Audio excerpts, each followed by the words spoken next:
Here we go. Welcome to Double Dribble Bucks. I am Seth. With me, as always, is my good friend Brett. How you doing tonight, Brett? Well, I'm full of emotions, like I think a lot of Bucks fans, but I've settled down quite a bit, and I'm looking forward to kind of dissecting what happened for our fans to explain, maybe in better terms, what kind of went down. Yeah, of course. You're referring to the big trade that happened. Giannis Antetokounmpo, best Milwaukee Buck of all time. Maybe debatable with Kareem, of course.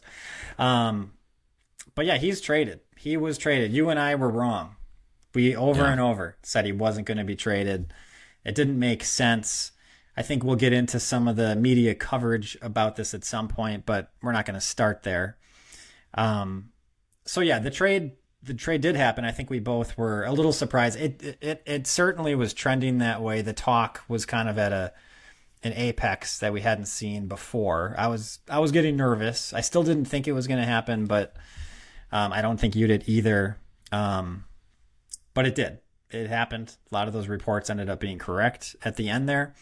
I guess, just kind of off the bat, what are your thoughts about the trade?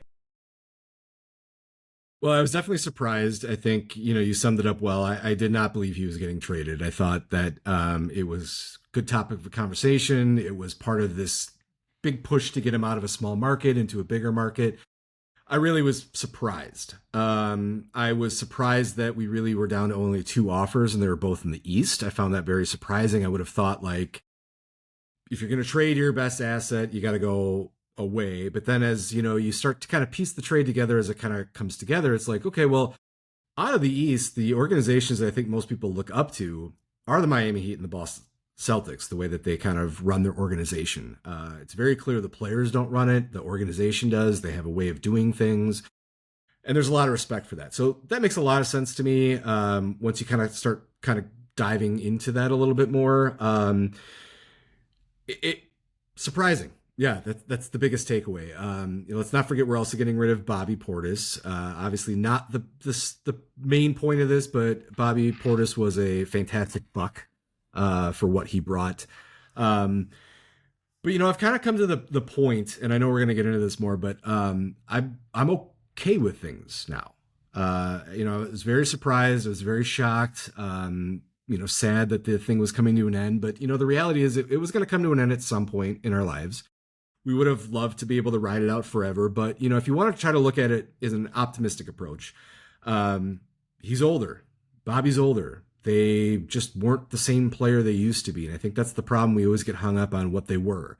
We didn't trade 2019 Giannis. We traded 2026 Giannis, who has a lot of injury concerns. And, I wish the best for him, but the reality is there. Bobby Portis, his defense became so much of a liability that it was almost like, are you even playing it anymore? His shot was still there, but maybe not as good as it was. So, we're Milwaukee Bucks fans at the end of the day. So we're going to continue with the team and we're going to reset and we're going to be, taking people through this new adventure of we got to find the guy we like. We got to find the players that we gravitate to and the exciting, like, what's going to become of this team.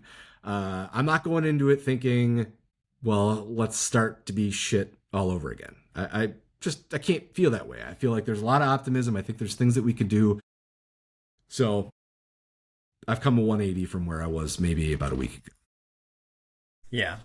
And let me say the trade details. Trade with Miami Heat. The Bucks got Tyler Hero, Jaime Jaquez Jr., Kalel Ware, Kasparis Yakachunas, three first-round picks, one of which is Nate Ament, first-round pick swap, and a second-round pick, which I think the Bobby Portis is maybe worth the second-round pick. That's kind of how I look at that trade. So, like, everything else I would say was for Giannis. So that's kind of a lot there that they got. And I do think, maybe talking about that Boston Celtics was apparently kind of the main competitor. What was reported was Jaylen Brown and two firsts, and that's it. If that was it, I think it's really a no-brainer to take this Miami deal. I don't know how much they considered it. I don't think they did consider that. I think they were pushing to get more from Boston, and for whatever reason, Boston didn't want to do that. Like, apparently they thought they were going to get more from Jaylen Brown than what they did eventually. Yeah. And I guess they love Hugo Gonzalez, which I mean, he's a good player, but it's kind of funny that they refused to throw him in when in Miami threw in Yakuchunas, who he might be really good. Like he might be the best player that we got out of those young guys, I think. So yeah, I did hear a lot of reports that was a huge piece. Like the Bucks are like, you can throw everything you want, but if he's not part of the deal, like we're not entertaining it. And I think, and I shared, and I'll head back to you, but Taylor Jenkins and the assistant GM immediately when the trade was like completed, they flew out to meet Yakuchunas. So it's like this is a 20-year-old that was in a trade that is not going to get the headlines, and you're flying instantly across the sea to meet with this guy. So you might be onto something. He definitely might be the best player in this whole thing. yeah, he was a first round pick last year. Like you said, he's only 20 years old. Kalel Ware was the first round pick 2 years ago. He's only 22. Jaime Jaquez Jr. was their first round pick 3 years ago. He's a little older. He's 25, but he was like runner up to sixth man of the year, or in the running at least. So that we got their last 3 first round picks, and this year's, which was number 13, and 2 more. I mean, if you look at it that way, it's because they're all, maybe take Jaquez out because he's 25, but I mean, we got 5 guys like 22 and under essentially, and plus a couple other guys. So yeah, I think we have to be somewhat happy with what we got back. And like you said, it was quicker than I thought to kind of change it up in my head and be like, okay, this is the team now, and I can kind of get excited for it. Like we're not going to win the championship this year. We're probably going to be kind of bad, I would guess, because we're so young at this point now. But it is exciting. There's like a lot of potential, and it's just crazy to think how our roster has just completely flipped from having nobody. Ryan Rollins was, a revelation that from 2 years ago. Yeah, 2 years ago. So he's 24, I think now. I mean, we pretty much had no one else. We had Ajax, who's not on the team anymore, and it's like, we all know I'm an Ajax guy. I love him, but I wasn't that upset that we waived him just because there's not much room. There's so many young guys that you got to give playing time to that I think you would prioritize over Ajax.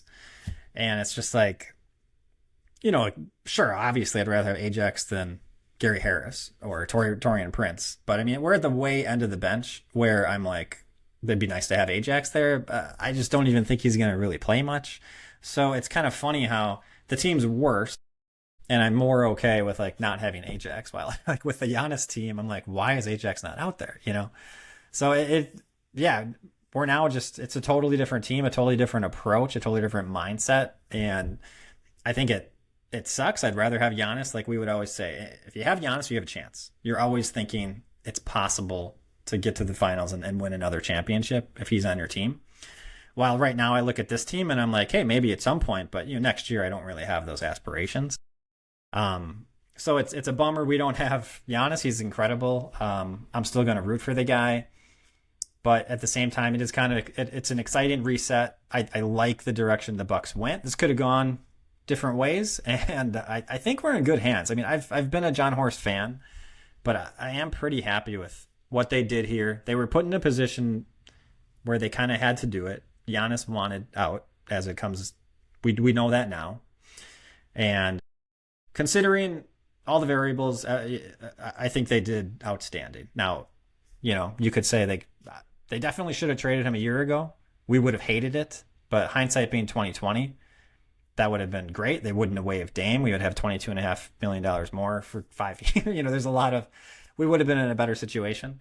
But, after doing that, after the year we've had, I'm not sure how much better situation the Bucks could have here, other than keeping Giannis. But if he's that unhappy, that sounds like another bad year, like what we just had. Yeah. It's a lot to unpack there. I'm trying to think where I want to jump off. I think I agree. I'm a Horst fan. I like the players that we got back. I think, the frustrations, I completely agree with like the Ajax on a Giannis team. We're going from a team that we had probably more frustrations than celebrations over the last couple of years, because as we've said a million times, you just said it again. When you have Giannis, you have a chance. So every year that we didn't win was a disappointment. It was, we should have been there. We should have done this if this would have happened. Well, now we're a different mindset. Now it's going to be, yeah, we're probably not going to win a lot this year. And if you're okay with that, you're going to see like, wow, like, can you believe so-and-so had a big game? And wow, that guy looked really good. And I'm excited to see what's going to happen. Like, it builds your optimism again for this team. It's what happens when you have Giannis starting to, wow, this kid might actually be something, to see the pinnacle of that. And, it goes away. So that changes. And I think that's the thing, is like, you have to have some trust in John Horst. And I think we do. I think, everything that you saw in the past was attempts to make Giannis happy. I think everybody is going to leave this situation being like, there's no way that the Bucks didn't try their best. They definitely tried their best. They threw everything they possibly could at him. It really fell apart with our least favorite coach of all time, Doc Rivers, coming in. And, the reports coming in that he was just very like, not team focused, about himself, all things that, you and I could have said off the bat when people were going to hire him. But the way that you look at things now, yeah, I agree. It would have been great if we traded him a year ago, but when we did what we did, we still kind of came out in a good position. So the way I look at it is, number one, we were the first to get a coach, and we got Taylor Jenkins, known for being creative and building youth. And, maybe that should have been the first warning sign for us, but, I'm super happy with the coach that we have in the current situation. Well, then we take this deal from Miami, and it is the great way that you laid it out. We had their 3 last first-round picks plus more future first-round picks. So, you kind of look at it as like 6 first-round picks in a way for Giannis. So we got a lot.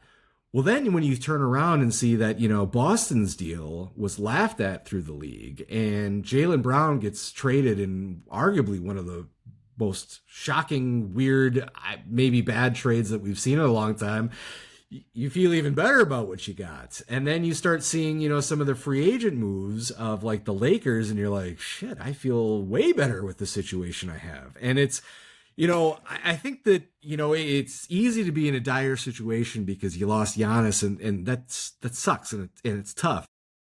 But look at some of these other things that happened, and I think we're in a way better spot. We talk about, Dame. For anyone that's not paying attention in Portland, I believe they have 4 starter-worthy point guards on their team.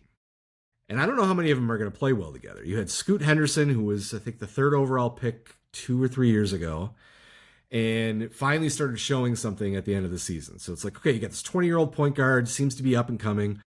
Well, then you also have Dame, who's back, rehabbing. You don't know what you're going to have, but he's, the golden boy for the franchise. They're going to find a way to get him out there.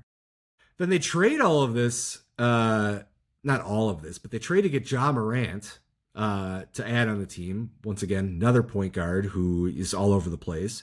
And then to wrap it up, you throw in Drew Holiday, the vet, who's the most calming force, and you throw him in with that circus. Like, I don't know what's about to happen there. But like, you start looking at pieces like this, and you're like, man, the Bucks are actually in a way better spot than some of these teams. And we have...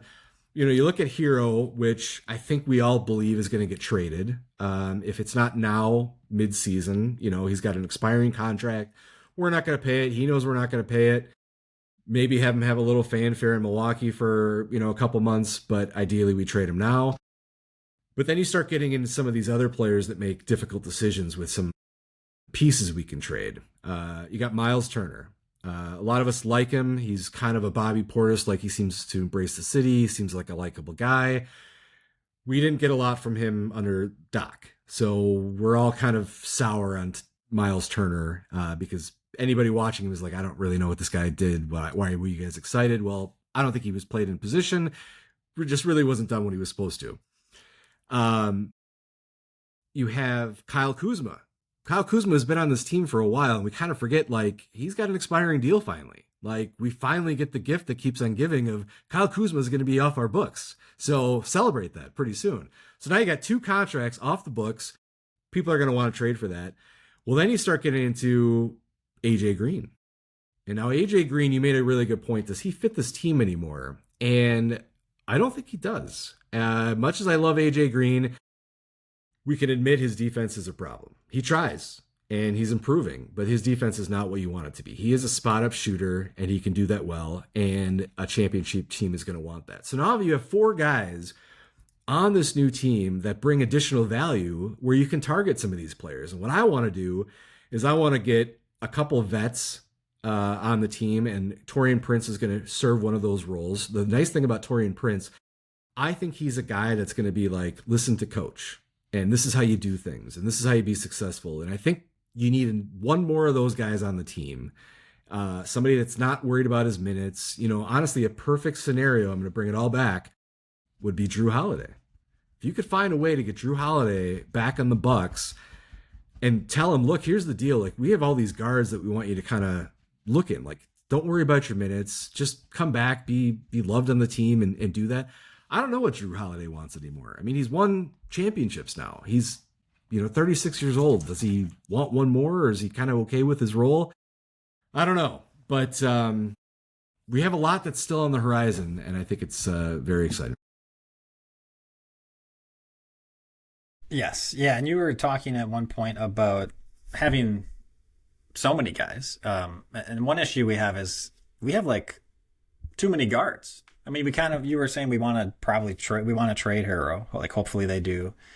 I don't know if they can now. One thing I saw was any of the players that were traded can be retraded immediately, but they would have to wait 60 days to include any of the 4 players in a package involving other salaries. So basically, in so many words, it's just like a little harder to trade them. It has to kind of fit, in the box, this exact scenario. And so maybe that's one reason why we haven't heard of any trade yet with Hero. Because we kind of initially, we were like, okay, this is going to be a multiple team. They're going to get some other teams in here. Hero's going to go somewhere else. But obviously that didn't happen. We're at July 6th. The trade went through. So it's looking more and more like it's going to be a while. He's probably a mid-season type thing. So he's going to play. Let's just assume he's playing. Okay, he's on the team. He's playing. He's a shooting guard. He's like basically the best guard, him and Rollins. They're probably going to start, I would assume. So that they're kind of, taking minutes from some of the young guys, I guess is kind of how we're looking at it. Then you have Yakuchunas, who's a point guard. So he's basically the backup point guard, we'll call him, to Rollins. You got Burries, who they just drafted, who a lot of people are excited about. AJ Green, you talked about, he's there. He's a shooting guard. KPJ opted in kind of surprisingly. And so it's almost like, I mean, I'd much rather have Yakuchunas be the second unit, but I don't know what's going to happen. Like, is KPJ the guy who's going to be at kind of the end of the bench, or is he going to be leading a second unit? I'm really curious to see how this plays out. We talked about how it seems like they love Yakuchunas. He's not a rookie. He's a second year. He did play 18 minutes a game last year. Let me check that. 18 minutes a game as a rookie last year for Miami. It seems like he's ready to play. Like, he's not going to sit on the bench, be like a third string guy. So it seems like either pretty decent players are going to just be sitting, or like there's got to be a trade. Like Hero or KPJ, it just seems like one of those guys, if not both, like have to be traded. Like, or it's just like a flood of guys, and you're just hurting the development of the young guys. So it is pretty interesting to see how this is going to play out. I think especially at the guard position with so many guys. And then you got Gary Harris, I didn't even mention. I feel like he's going to be waived, but I guess we'll see. Because right now the Bucks have 16 players on the roster. Like, they have to reduce it by one at a minimum here. So yeah, that's kind of what we were saying. Like, that's kind of fun. Like, so it's certainly a different, avenue here as a fan, and like how to approach this team. And maybe we all were, especially after this past season, maybe we all needed that. Like, we needed something. We did, like, were we going to do another year, of let's try to make it work around Giannis with just kind of piecing stuff together with the salary cap issues and everything and the same guys? Sure, I would have done it. We would have done it. But it did seem like that was coming to an end here. And it, Horst was just kind of out of moves. The waving Dame thing was just the last chance, the last hurrah, and it didn't work out. And it was just kind of like, this is it. It's just not going to happen anymore. So, yeah, so it is exciting. What do you think about the guys we drafted? What do you think about Burries at 10 and Ament at 13? Were you on board with both of those picks, or did you hope they went a different way with one of those? So I am okay with both picks, and I'll say why. Burries was an exciting player to watch at Arizona. I think he is somebody that I thought was definitely a top 10 pick. We got him at 10. Very excited about that. I think he could be a real stud in this league. I don't know what comp I would give him, but I'm very excited about him. Now, Ament, this is the one that is split people. Now, he is from Tennessee, a school that I notoriously hate their basketball team and probably forever will, from my beefs I've had 25 years ago, but I'm still carrying it through, so I'll never like Tennessee basketball. It would be such the thing if Ament was the only guy we drafted, that would be a Bucks thing. To be like, okay, you're putting all your chances on this one dude. Like, come on. Mm-hmm. But the fact that he was our second guy, you could almost treat him like a second rounder. Like, let's see what we got from him. And I know he's a top 13 pick. He's a lottery pick. There's a lot that comes with it. But if you look at it from the mindset of, he's just a throw into the guy that we got. Well, now I feel okay taking a chance and letting him develop and see what's happened. I mean, is some reporters think that this guy could really develop into something. Shit, give it a shot. Like, at this point, if it was the only guy, though, I think that's where you get a little upset about things. And, we are going to be in a growth and develop situation. We're going to have a lot of the guys we talked about being traded for weird, funky assets coming in. We take on big salaries in exchange for a bunch of second round picks so that we can, because we can fit it in our cap, or there's going to be a lot of weird moves like that. But these young guys, like, I don't know. Ament looks like a kid. He looks like an actual 12-year-old, 14-year-old person. That's very alarming to me. Does. Yeah. Burries, I don't feel like I get that same vibe. But Ament, it's like, oh my God, did you just like, holy cow, like you're in high school or something like that. So, he speaks pretty well, though. He does, yeah. Like much better than I anticipated. Better than I'd say a lot of guys coming out of college. Yes. I think he's, a lot of the players that played against him talked him up. And they said, this guy's That's right. got something to it. So it's like, all right, well, the transition to the NBA is huge. I mean, there's guys that we've looked at that were like, how is this guy a stud? Or you look at another, anybody today, like you look at Jokic. He was a late second round guy, turned into a multi-time MVP champion. Like, people didn't see that. Not everybody saw that from that guy. You're going to take chances on people and see what they develop. So I'm excited to see what we have. And I think, the thing that's even more exciting about it is Ament is not really going to be in a position that we need him to come in right away, because we got, we still have Turner, we still have Kuzma, we still have Sims, we still have some bigs. And then we also have Bogey coming over from 2 years ago when the Bucks drafted him. First year in summer league, looked terrible. Probably what I would anticipate. Ament. Thank you, Ament. Like tongue-tied. I can't even say that.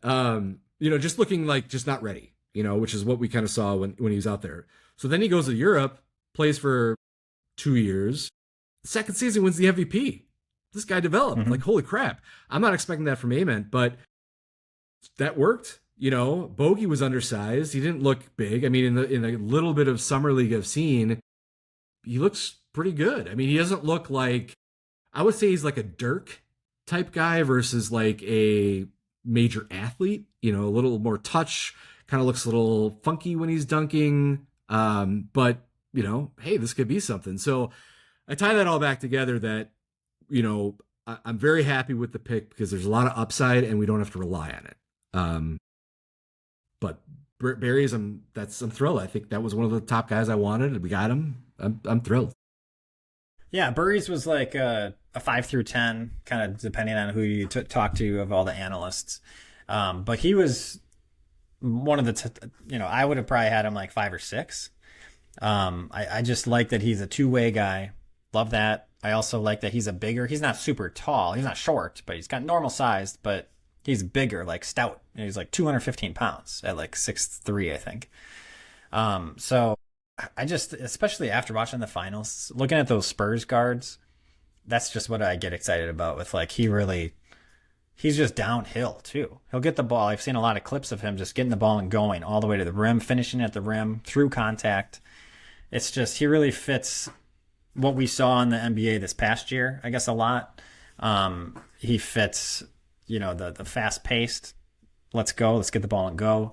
And then I love that he plays defense. I mean, like Acuff, who is like 5th or 6th pick, he looks like he's got a lot of talent in terms of scoring the ball, but I think all reports, it's like he's pretty bad on defense. I didn't really love his personality and kind of attitude. And it's just like, I'd much rather have a Burry. He's just good attitude, works hard, plays both sides of the ball, cares about both sides of the ball, not just about getting his points, So I was really happy he fell to 10. And then the Bucks actually took him. It's just like, we're not used to the Bucks like taking the guy who's just like, he's good. This is like the guy who's really good right now. Take him.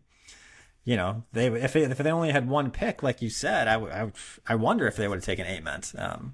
And we all would have been disappointed. Like, you got one guy and it's a project that, there's more than 50% chance that these projects like don't work out. Like if we look at the stats, it's probably like 10% of the time or something. So, well, and look how many projects the Bucks have taken on. For Giannis working, we had to deal with Thon Maker from Australia that, he's got all this potential. Jillian or Jelanian or whatever. Remember that guy? Yeah. Didn't want to play for the Bucks. The Bucks go, yeah, you're coming here. And he's like, screw you. That didn't last. Big surprise to everybody. We had to go through those to get to a Giannis. So we're used to projects. And, you kind of just said it perfectly. Ament being the only project draft pick would have been such an on-point Bucks thing to do that it would just be the eye roll and the audible, ugh. And then they took him at 13, and it was like, well, I don't know. There's guys you could have taken at 13, but there wasn't like a obvious pick. There wasn't like a no-brainer, like this guy is going to be good. And it's like, well, you might as well take Ament at that point where he could be really good. He's got a higher ceiling than pretty much any of those guys. A lot of other teams were talking about, it sounded like, Brooklyn and maybe the Clippers, Sacramento, I don't know. A few teams were like, apparently, thinking about Ament, talking about maybe picking Ament. Like you said, some guys I heard, AJ DeBansta, it might have been like a year ago. And the question was like, who in your class is like the best players? And Nate Ament was like one, and Darren Peterson were the two guys he mentioned. Yeah. And it's like, okay, there's enough out there that's like intriguing, even though some of his stats were pretty bad. Like finishing at the rim and field goal percentage were pretty terrible, especially for like a 6'10" guy. But with college, it's just like, you never really know. From college to the pros, it's like, that doesn't necessarily mean he's going to be bad at finishing at the rim or shooting or, it's just, you don't know. You're drafting those skills. You can teach. We have a great teacher as the coach. So yeah, hopefully he turns into something. How much do you think he's going to play this season? Hopefully not a lot. Is the best way I can describe it. Well, I shouldn't say that. I want him to come along slowly. I'd like to start with, a couple minutes here and there. I don't anticipate seeing him as a starter. I don't anticipate him, averaging 20 minutes a game. But I want him to be out there. I want him to be able to get 5 to 10 minutes a game in some capacity. Some days those are going to be a 3-minute game because he's going to come in and do something pretty stupid because he's a rookie, and then there's other times where he's going to be doing something they're like, wow, it might be clicking with the guy. So they play him for 10 minutes. But I think that's what I'd anticipate is just kind of like, a little bit there. I think they understand he's a project. I don't think that they think he's going to come in and win right away. It's one of those things like Ware that we got from Miami. When he was drafted, I remember him being talked about. And it was like, okay, well, I watch a decent number of Indiana games. I don't remember seeing this guy. And he's talked about being like drafted high, and then he comes in and he has this potential, and you're like, I know I've watched these games. I don't remember seeing this guy. That is the NBA draft that I think you and I are used to, where it's like, you can't predict. You see Zach Edey, this big, tall, I thought he was double gonna suck. machine. Exactly. I would have bet the farm that the guy would have Yes. sucked because he's a Purdue big man. Purdue big men suck in the NBA. So I don't know what to expect anymore, but I think you nailed it.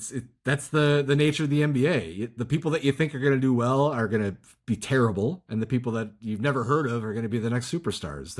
And then somewhere in between, there's going to be a bunch of random stuff. Yeah. Well, so I went through the guards before. I mean, if you look at the forwards, like we're gonna have some really young guys playing because you got Jaquez Jr., which I wouldn't even call really a young guy.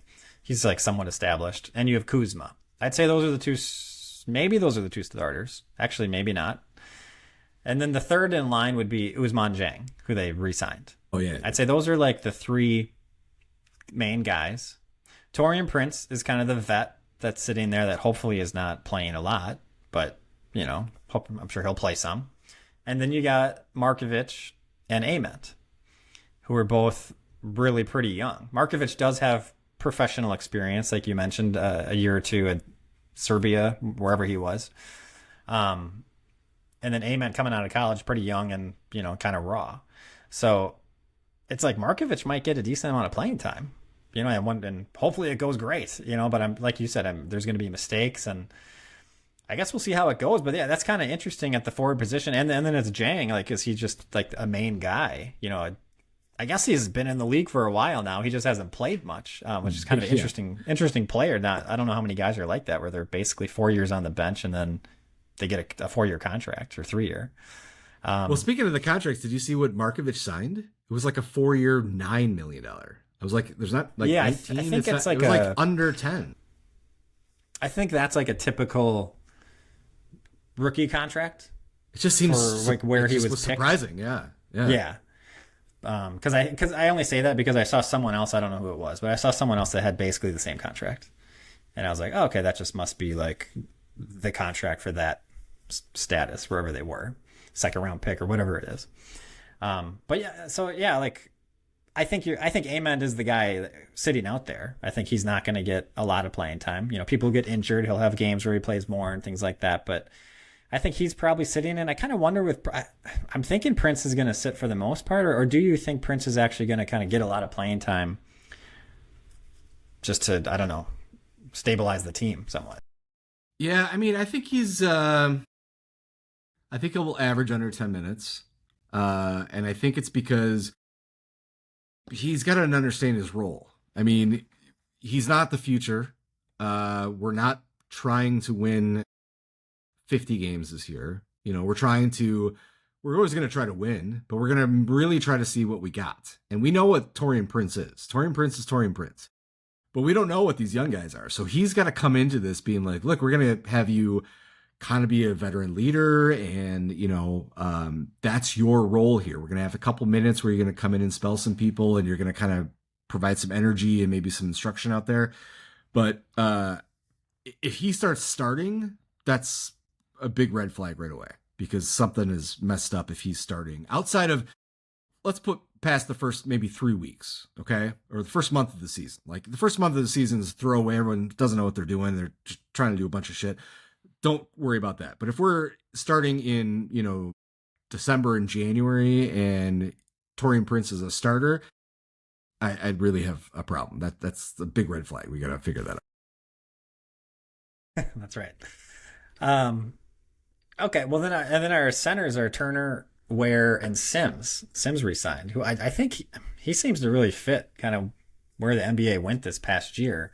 And he's young, hasn't played a ton. Like, he might kind of develop into something. I was a little surprised that he opted in, like no one else wanted him. I don't know if they are able to scan. I'm sure the agent is able to kind of scan the league and kind of see where his value is. And they decided apparently there wasn't much there, or maybe he thought more opportunity here compared to some other teams.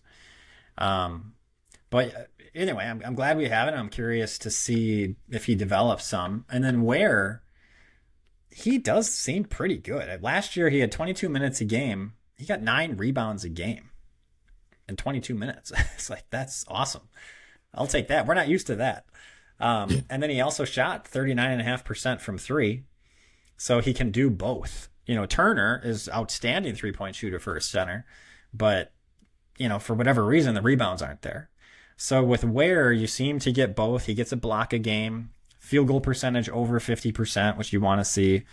So definitely, definitely people are talking about him. Some of the Miami Heat guys, fans, were kind of upset that they're losing him. So that's a good sign too.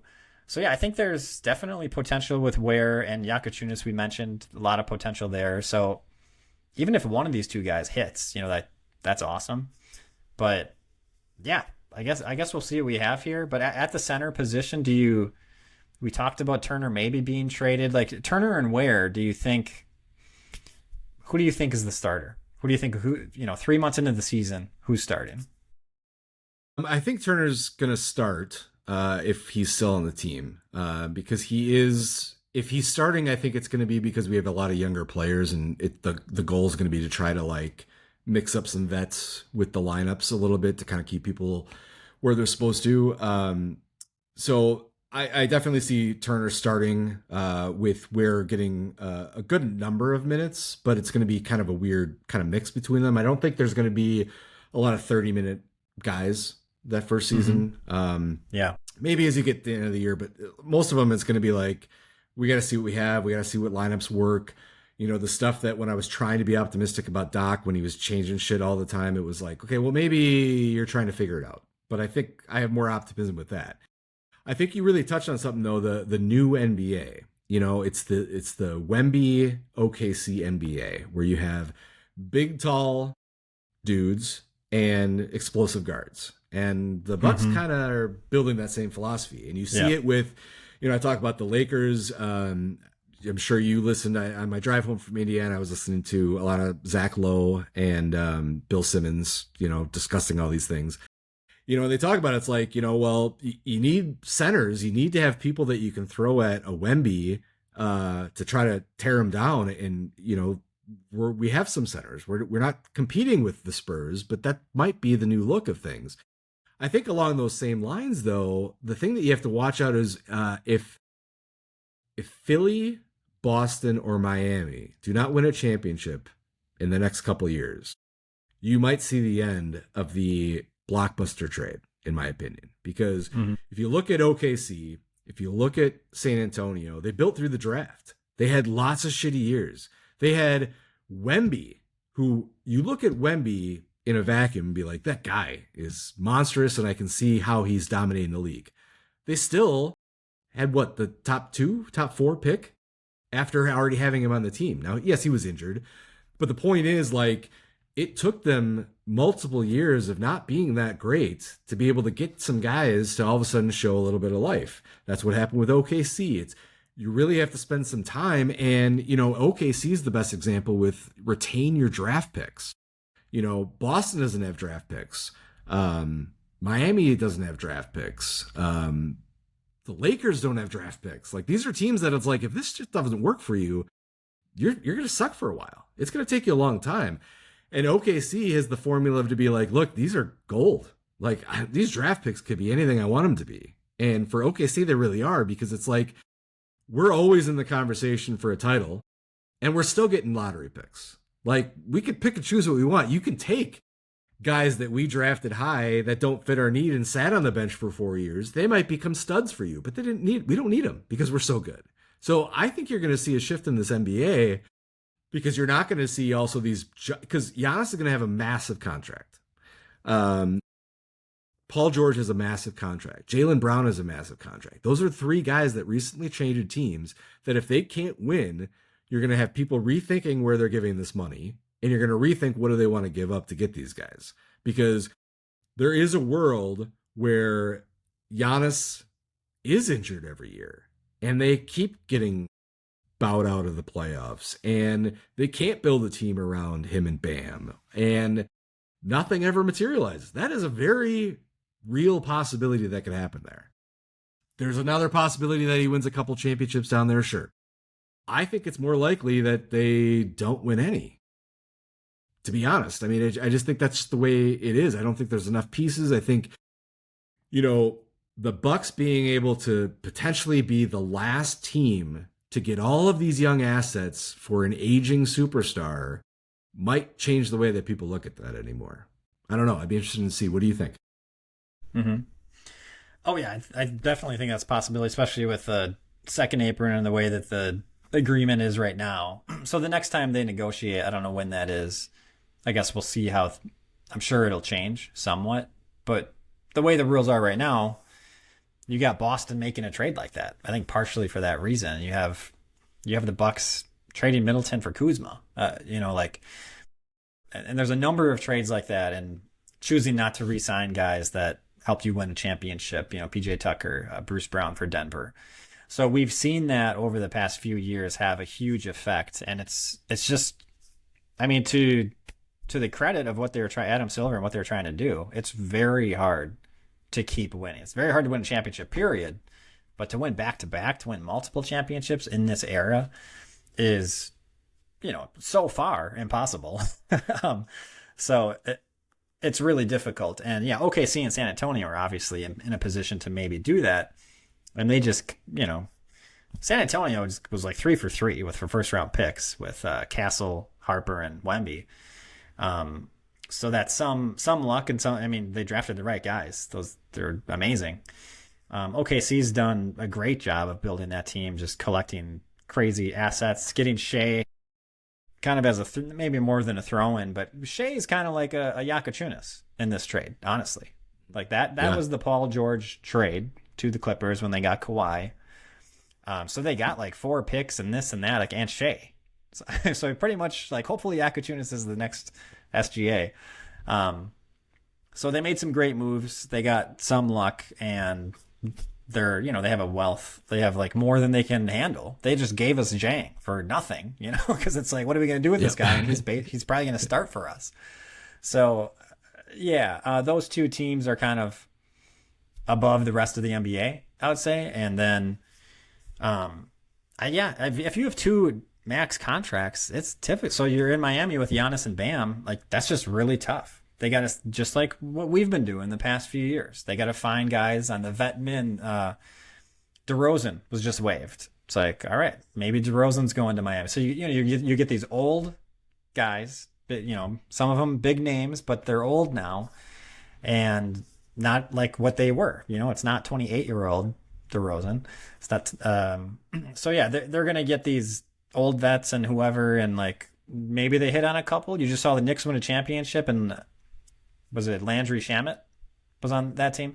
I think in the finals maybe he didn't have as much of an effect, but during that playoff run, he was like, finishing a lot of games, playing a lot of minutes, hitting a lot of threes, and he was a minimum guy that they got. I don't know if it was before or during the season. And Shamet, I mean, he's been around. Like, yeah, I thought he was kind of done. Yeah, and then it's like, here he is, really contributing to a championship team. So yeah, if they hit on 1 or 2 of those guys, then maybe they have something, but that's what they have to do. They got to find these guys on the minimum. And that's what any team with 2 guys on the max, it's just like, it's too hard. And so Boston made that trade. I think they even said today, just to have more flexibility to get out of that contract one year sooner. They still have Paul George for 2 years. Yeah. So dumb. So they bought 1 year. And they just knew that. I think they just thought, we're not going to win with Brown and Tatum. Like, that's not going to work. I don't know. The weird part about that trade is just like, well, I don't see how Paul George is going to help you win. Like, Paul George is a similar player to Jaylen Brown and older and worse. And so that's odd that they did that. So like, they have reasoning that makes sense, but then it's like, but why Paul George? So yeah, but anyhow, this Bucks team that we have, we kind of like took a shortcut to, halfway to where like OKC and San Antonio are, where we just got 4 young guys. We got Ware, Yakuchunas, Burries, and Amen. I mean, I guess one of them was our own first round pick, but we have those like 4 new guys. It's not like, hey, you get 1 pick in the first round, here's your guy. Like, we just got 4, just like that. Adding to a Ryan Rollins, who's only 24.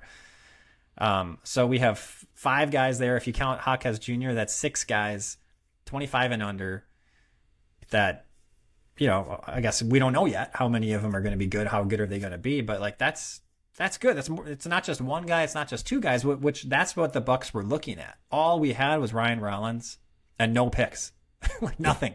Yeah. And so it's just such a turnaround from what we were looking at, and that's really what we needed to do. So it's just that's what's awesome about this trade. Like the positive part is we have a lot of opportunity now, and we'll see what it looks like. Well, and I think, these young guys, like the new culture also is about them like playing together, so you look at like San Antonio and OKC, a lot of these guys like came up in the organization. It's been years that they're playing together. You go to New York, these guys played college ball together. Like you want to get that thing, you talk about the guys on the bench, like I can't ever shake the image of Karl Malone in a Lakers jersey sitting at the end of the bench next to Gary Payton in a Lakers jersey being like, oh my God, kind of looks pathetic, guys. I'm sorry. Like I get what you're doing, but and it goes to superstars don't just automatically play well. Like, I'm sorry, it doesn't work that way. There has to be some chemistry. So I'm looking forward to the train wreck that is Miami, because I want them to get DeRozan and Wiggins, who's already there, Giannis, Bam, and then throw in like a Lonzo Ball or some random point guard that it's like, you guys aren't going to play well together, but I can't wait to see what it's going to be. But I'll gladly take the guys that, talking about earlier in the show, an organization that probably is a really good organization for picking people. Like, those are the players I want. I want the guys that you picked. I don't want the guys that New Orleans picked, just as an example, because I don't know if you know what you're doing half the time, but I do want the guys that Pat Riley's team took. Give me those guys all day. You can try to win now.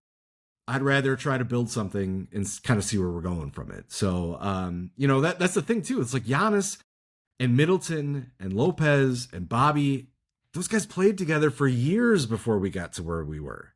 Like, it wasn't like it just happened. We didn't just add a bunch of pieces together. And I think that's why I see that dying. I just don't see Miami having success just piecemealing things. And I'm very excited to see how Philly plays with a bunch of mixed bag of people and Paul George ruining the Celtics. And I'm looking forward to that stuff. But like, it's the young teams playing together that, is changing this mindset. I mean, Memphis is following suit too. They like Zach Edey. They got Carlos Boozer. Holy shit. Like that's amazing. Like, first of all, you got to cut out the cancer. Ja, you got to get out of here. Like, you're not going to fit with this because you're only going to disrupt these guys trying to play together. So I don't know. I'm very excited about being one of the teams that maybe is on the right path to doing something. We'll see where it goes.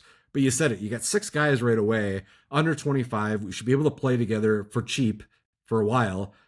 This might really grow into something if you just, get it to click. And I forgot to mention Markovic. He's another guy, 21. And he's 21. There you go.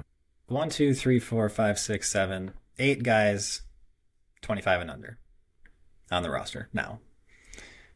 And not just random guys. Like, these are guys that other teams would want. Yeah, definitely.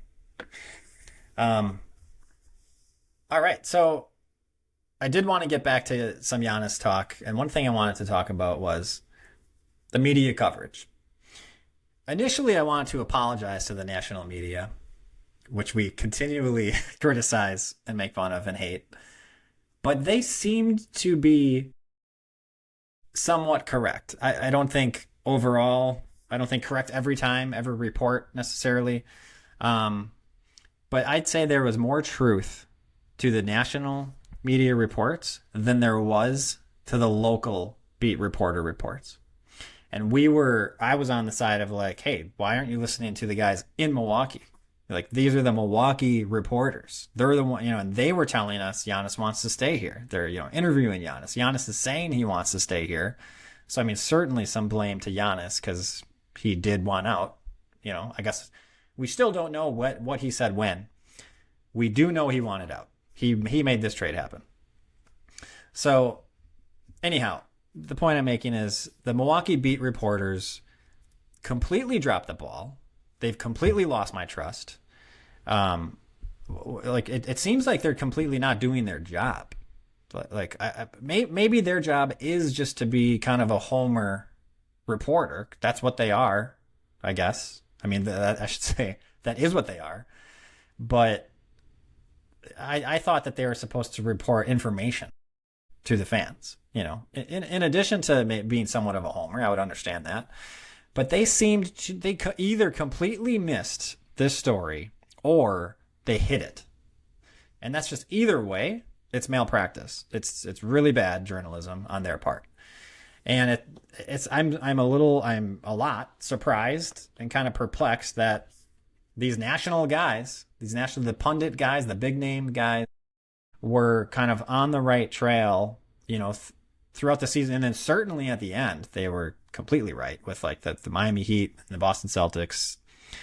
For a week or two, there's like a lot of talk about that, and I was like, this isn't happening. We're not trading him to Miami. And then it's like, here we go, we do.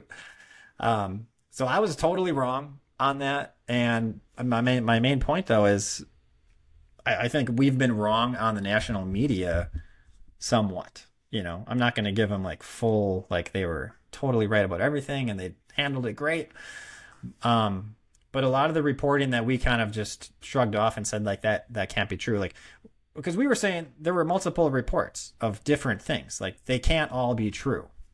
That was correct. They can't all be true. What turned out is that the national media stuff was more true than the local stuff or anything that Giannis was saying throughout the year. And he was probably a ton of mixed emotions, and I'm sure it's very difficult for him. I'm sure he did want to stay, but then he didn't. And it's not like he was lying. I'm not saying that, but the message we got from him was, I want to stay here. He sends out the Wolf of Wall Street Instagram tweet or whatever he did.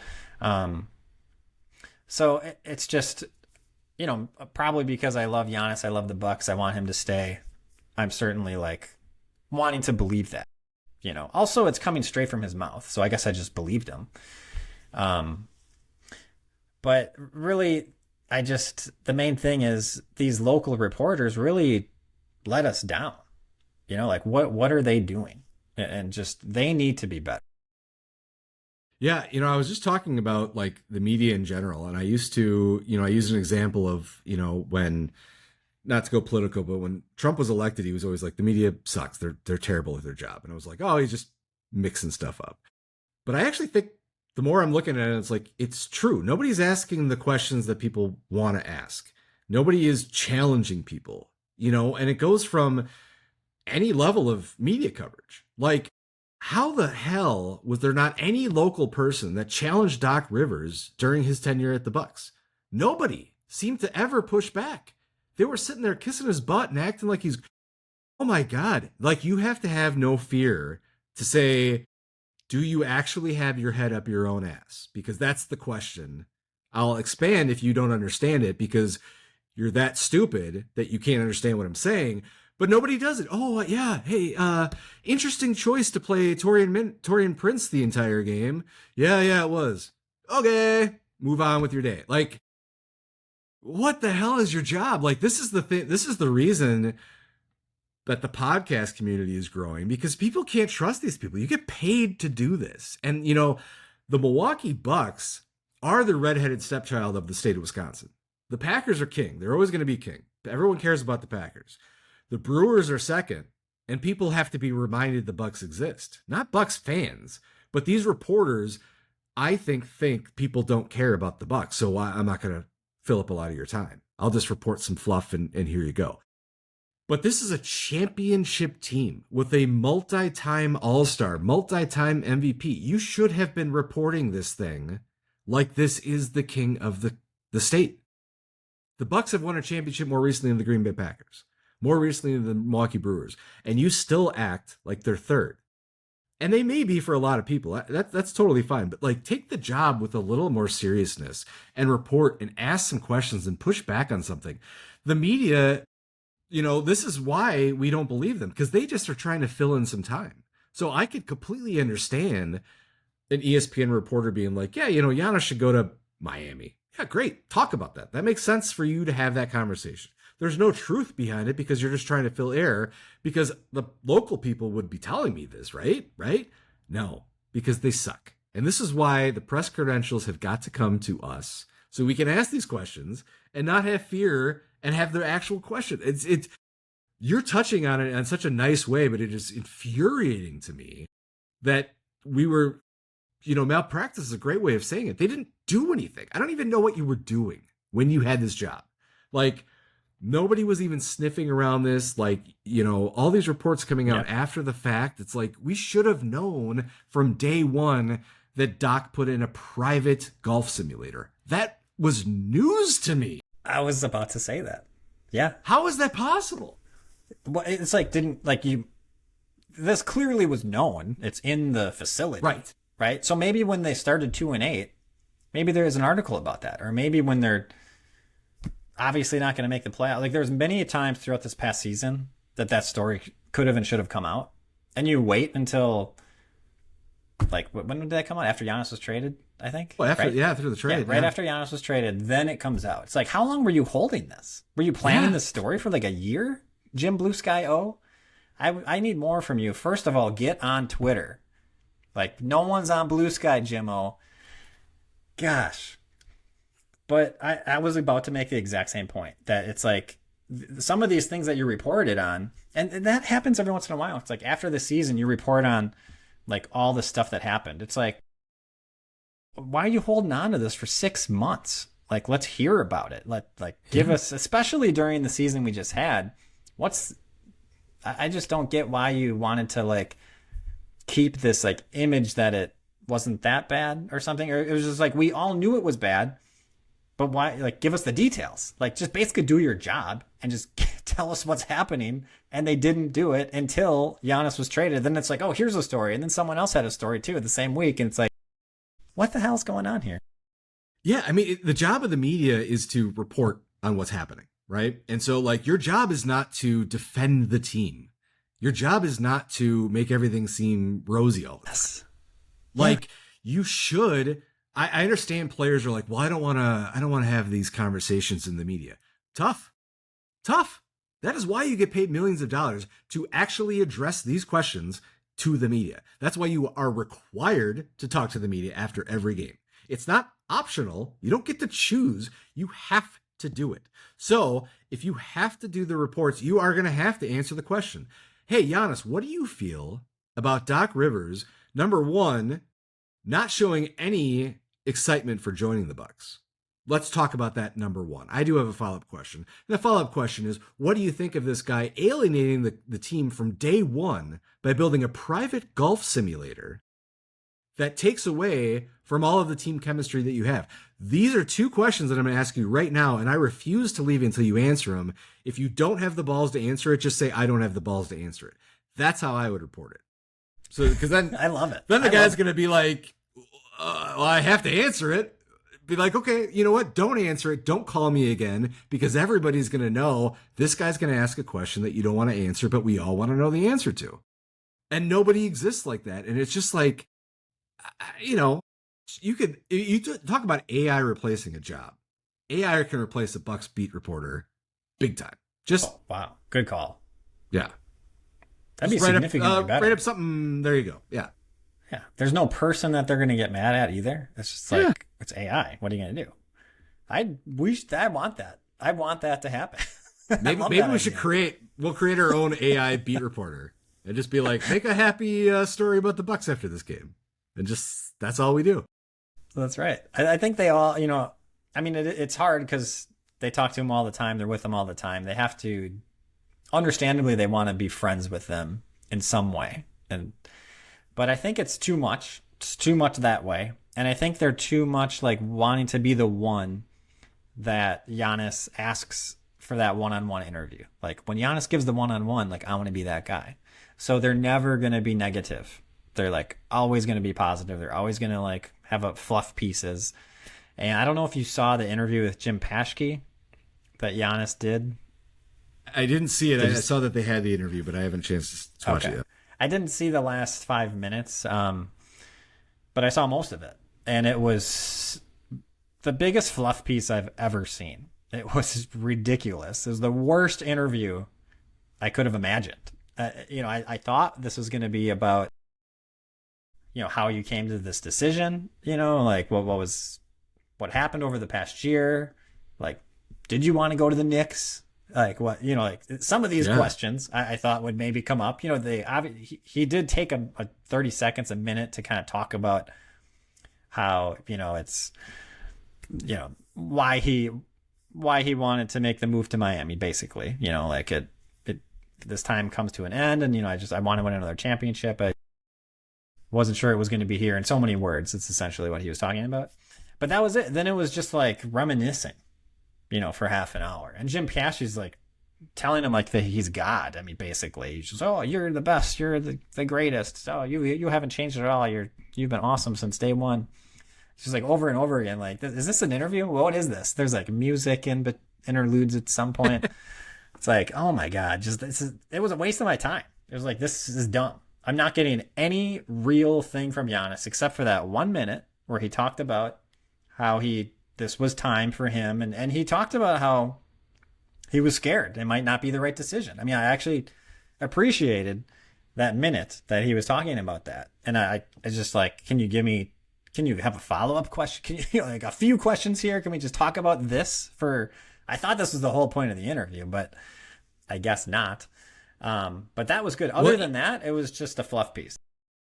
I think you touched on it. Like the reporters, Jim Paschke, like they want to be the friend. They want to be the go-to. But as two people that have been friends for 30 plus years, you don't want friends that are only kissing your ass. You want the friends that are going to tell you something real and challenge you. And, some of our greatest moments were big debates that we would all have. You don't leave there being like, I hate this person. Oh, I disagreed and I become closer because I understand your opinion now. And I don't have to agree with it, but at least I understand where you're coming from now. That is what this should be. And Giannis should have been looking for that from a person. Jim Paschke is the legendary announcer, and I can understand why he did that. But, you would hope some people would be able to see past this bullshit. And if you're only talking about how great someone is, that's not somebody that has your best interest. They're never going to tell you to your face. You need to have somebody that's like, hey, Giannis, you had a pretty shitty game today. And just leave the pause out there. Wait for him to respond. Because if he comes back and says, I don't think I did, be like, well, let's talk about that. It was the lowest points per game you've had in the last 20 games. Your rebounding was terrible. You got 3 early fouls that were completely ridiculous. So why did you come out and play so shitty today? That's a question that you should ask him and make him answer the question. Though you don't just say like, oh man, everything you do is awesome. Like, oh, this is just, I mean, again, we'll go back. We'll create an AI bot that does that tomorrow. Just tell how great players are all the time. You need reporters that are going to challenge and are going to ask questions. You nailed it. Why did you want to go to New York of all places? Was that a real rumor? Like, please explain that to me. Go. End of question. Yeah. Were you asking out all season? Did you ask for a trade before the trade deadline? Like, why did you post the Wolf of Wall Street when you clearly had already wanted out? What was up with that? Yeah. These are obvious questions. Like, it doesn't take a lot to ask these questions. We're not like the most brilliant journalists where we have, combined 100 years of journalism that we can come up with these questions. These are the most basic questions that not anybody ever asked. It's ridiculous. There's like a 14-year-old reporter for the Sacramento Kings, or 15 years old. He's a teenage, I think 15 or under. Sacramento Kings guy. He's like at Summer League. He's like doing interviews with Adam Silver and stuff. It's like and by the way, he's doing Summer League. The Bucks reporters didn't have any reporting whatsoever on the first 2 Summer League games. And so like this 15-year-old's like doing a better job than our beat reporter. We don't have one reporter there. I don't know who's to blame for that. Someone tweeted like it was like as if it was the organization's fault, which maybe it is. Maybe they're involved with choosing to have a reporter come along with them to like pay for the travel or something. I guess I don't know those details, but it was pretty pathetic that there's just no reporting on our why is Burries not playing in those 2 games? Like nothing. Like we just don't know. And it's just and meanwhile you got a 15-year-old doing the Sacramento Kings Summer League. So it's just Well, I don't listen to Locked On podcast too much unless I like really need something because I don't really like the way it's done. But the woman that does the Locked On Bucks, her name escapes me right now, but she had questions very similar to that. She's like, I just kind of forgot why Ament wasn't playing, and I kind of wasn't figuring out. And it's like she's like, then I had to realize, and it was like, you shouldn't have to realize. You should have to be having someone report this to you. Like it, you shouldn't have to come to your own conclusion. You should have someone that reports on some of these things. And I don't know why they're not having someone there, but again, it kind of goes to they don't think people care, I guess, because what harm does it have to have somebody there and reporting on what's happening and tell you a story of what you're seeing and give you some optimism instead you just fuck it, like we'll just see what happens when it happens. Nobody cares anyway. Yeah, a lot of people care. Like, holy shit. Yeah. Well, it's a bad start with the summer league stuff that we're talking about, but maybe there's a new energy. Maybe they're invigorated to kind of be more reporters, that there's maybe less intimidating. Giannis and Doc both are maybe intimidating, especially Giannis just being there forever and like wanting to be the friend. Like now I don't know if you care that much. I mean, just in a normal way, you want to be friendly and whatnot, but they're not a two-time MVP, like face of the franchise situation. Doc Rivers, he's been around forever. He won a championship. He's, got an aura around him, whatever.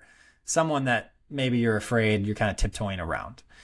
So maybe there's a lot less of that. Maybe they're more willing to just give us the facts, tell us what's going on.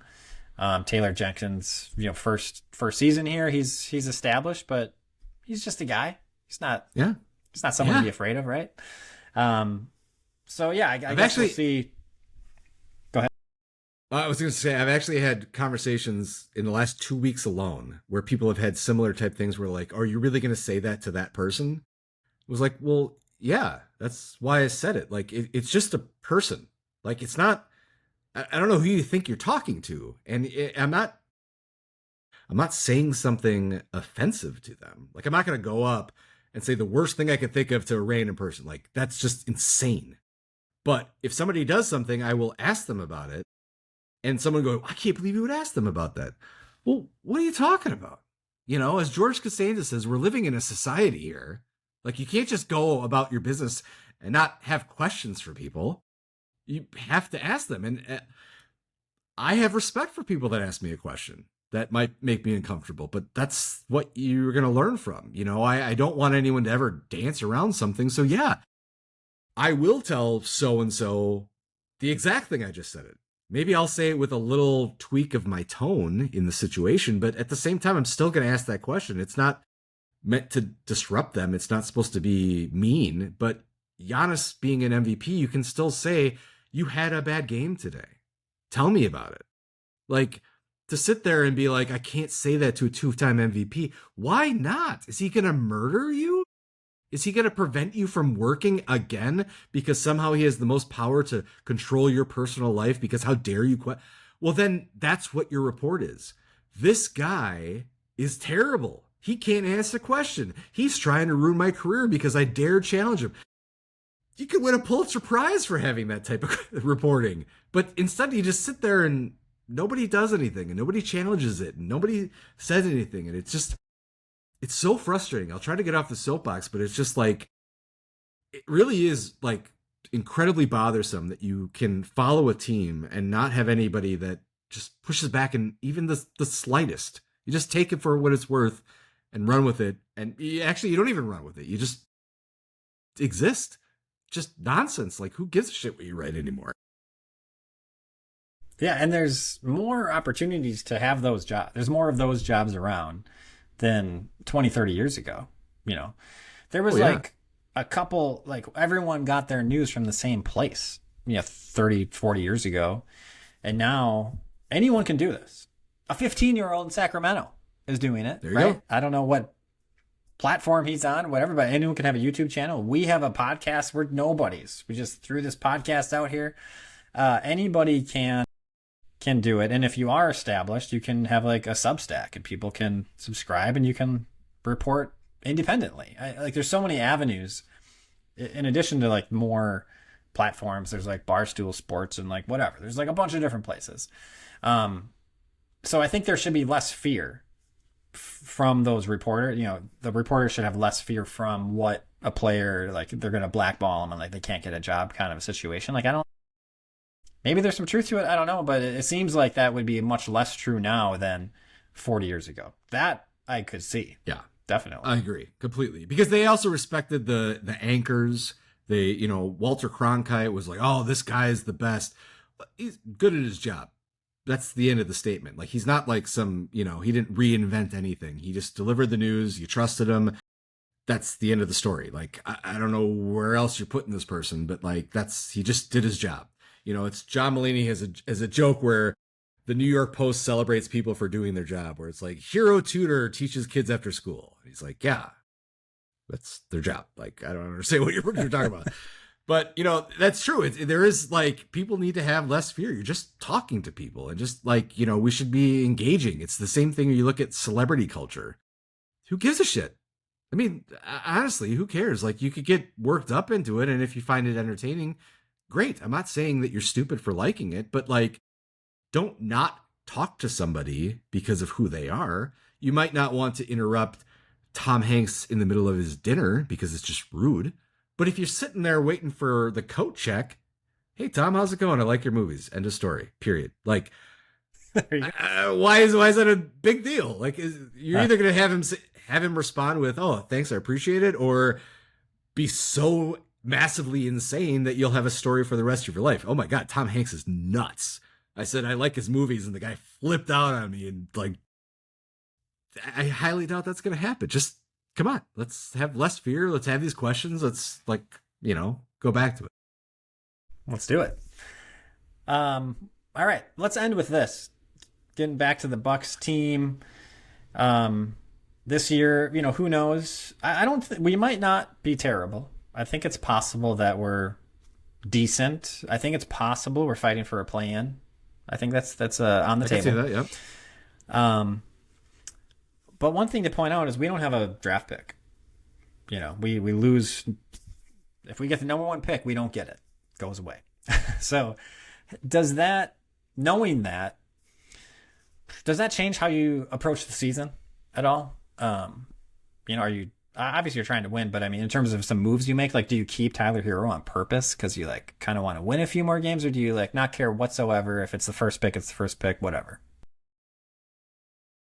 I think you can't care. I really think that, because like, the identity of the Bucks is a young rebuilding team. That's the identity right now. We talked about the players that don't fit because you're too old, or we have too many of you, you're too expensive. That is not the identity of the Bucks. If you're going to change that, let's go back to the Herb Cole days, where it's like, we just try to throw anything out there that can at least get into the playoffs. No. It doesn't matter if we have the next 2 number 1 picks. It's going to be something that the team is going to learn, that maybe you don't do those types of things. Maybe you don't cater to the people, and you'll lesson learn. But you still got to develop your team, and you still got to go the course. And, if Tyler Hero is like, you know what, I want to come to Milwaukee. I don't need 50 million. I need 25 million. Okay, well, great. Let's have that conversation and see what happens here. But, you just don't fit. So I'm not going to roll you out there to try to win just to spite another team for getting the number 1. Like, that's it. Like, I just have to have faith that, hey, I did everything I could with Giannis. This is the new identity. And, it sucks. Yeah, it might really suck to lose the number 1 pick. All right, well, it is what it is. There's no point in purposely trying to like piece together some roster so that we get above, 35 wins to guarantee we're not. Come on, just play the game and do it smart, and reset and put that old history behind you, and start fresh. Like, take the next couple of years and build on these young guys, and then by the time they're all 25, we have a bunch of picks again. Great. That might be the new identity. Some of those guys will work, some of they won't. But I really, really hope that we don't try to force wins by making stupid things to try to save some face by not losing the number 1 pick or something like that. That's my hope, at least. What do you think? Yeah, I would agree that you just don't worry about it. You're building this team. We're not. I don't think we're going to be terrible. I mean, there's a chance we'll be one of the worst teams, but it's not like automatic. And you're certainly not tanking, as some people have kind of thrown that word out there. Yeah. I mean, that you're not doing, because obviously it doesn't help at all. So, I mean, I think you're trying to win with what you have, but your main focus, your priority is we're building for the future. Like, we're looking 3 years out from now, we could be like really good. How do we get there? And so if it means we kind of suck this year to get to being awesome 2-3 years from now, I'd rather do that. Like, that's the preference than kind of eking it by and kind of just being a mediocre team, because then you might always be mediocre. Like, we don't want to be the Bulls. We don't want to be the Kings. We don't want to be the Hornets up until last year. Yeah. So, and I guess all signs point to us not doing that. Like we mentioned in this episode, we're starting with this young nucleus, which is like where you want to be. It's kind of like OKC, San Antonio light. Hopefully, with some of these guys like panning out being like awesome players, like starters, really good players. So yeah, and I think that's the route they're taking. I think they're building something. It would really suck if we get like the number 1, number 2 pick and we don't get it, but it is what it is at this point. Yeah, you can't get worried about something that might not happen, that could happen. Like, it is what it is. We had Giannis, we won a championship with him. It's not like we are, some of these teams, like you mentioned, the Bulls or Kings, where it was like, well, we just went through 30 years of shit and then we messed it up and prepare for more of it. No, like the hope is that it is like, the Charlotte Hornets, that they were terrible and all of a sudden it's like, oh, we actually got our shit together and we're trying to kind of like figure it out. Like, that's what you want. If the ideal situation is like you said, you take 3 years, you get a team that all of a sudden, maybe has a chance at a play-in this year. Next year, we're definitely in the play-in conversation. And the third year, maybe we're fighting for an actual seed.